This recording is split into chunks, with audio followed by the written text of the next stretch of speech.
కలిసి వెళ్ళి జిల్లా కలెక్టర్లను కలిసి ఒక వినతి పత్రాన్ని ఇవ్వడం జరిగింది. విజ్ఞాపన పత్రాన్ని. నేపథ్యం ఏంటంటే, ప్రభుత్వం వచ్చి 6 నెలలు అయిన తర్వాత అయినప్పటికీ కూడా రైతులు పండిన పంటకి గిట్టుబాటు ధర రాలేదని, మద్దతు ధర ఇవ్వట్లేదని, అలాగే ఏదైతే అకాల వర్షాల వల్ల కానీ లేదు తుఫాన్ల వల్ల కానీ నష్టపోయిన పండిన పంటకి రైతుకి ఇవ్వాల్సిన మద్దతు ధరని ఇస్తూ ప్రభుత్వం సేకరించవలసిన అవసరం ఉంది.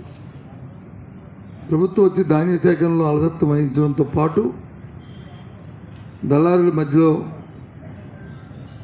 వచ్చి ప్రభుత్వం అలసత్వం వల్ల